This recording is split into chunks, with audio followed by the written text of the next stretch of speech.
In this video, we're going to begin our discussion of enthalpy. So to do that, let's say that we have a reversible process,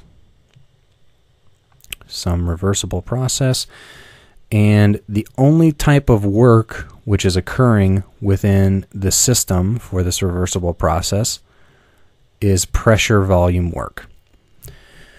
So we have our integrated form of the first law for a closed system here. We have that the change in internal energy is heat plus work. And so that is going to be equal to Q minus integral from initial volume to final volume during this expansion or compression process times the external pressure as a function of volume with respect to volume, dV. So if we have a situation where we don't have any volume change for a closed system, such as this, so if we have delta V equals 0, or the final and initial volume are the same, and it's reversible, then we have that delta U equals heat, and we might say give it the subscript V here for a constant volume heat.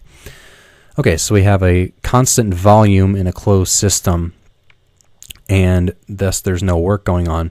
So for a constant volume, our change in internal energy is equal to the heat. So our internal energy change is a nice benchmark for what the heat going into or going out of the system is. But for a lot of chemical processes, what we have is not constant volume, but we have a constant pressure situation. So what we want is a heat for a constant pressure process. So for delta P equals 0 process, instead of what we currently have, which is the constant volume heat when volume isn't changing. Okay, so let's try to figure out what this might be. So our constant pressure heat, since heat is just work minus change in internal energy, it's going to be W minus delta U. Just slid that over to the other side of the equation there. So that's going to equal, oh, sorry, reverse that. Sorry, delta U minus W. Okay, mix that up right there. All right, so we have delta U, and then work is minus this integral, so the negative of that is going to be plus that integral. VI VF for the limits, P external dV.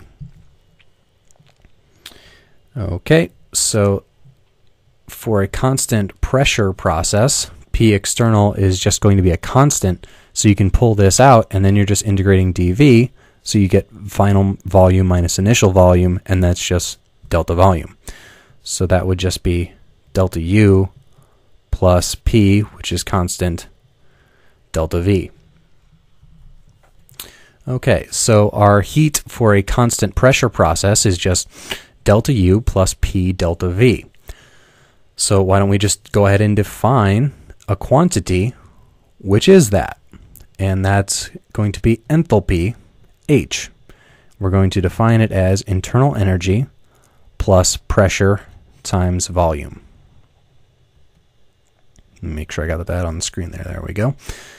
Okay, and H, as we said, is called enthalpy, and it will tell us what the heat is for a constant pressure process. So let's see if the change in this enthalpy really is this change, really is this heat that we're interested in.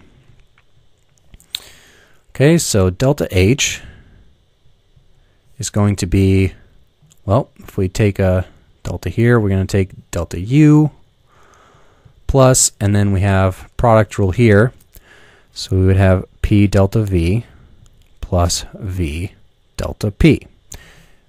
just assuming reasonably small things there, and the general rules of calculus apply.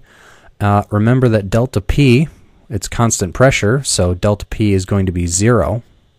So this term goes away.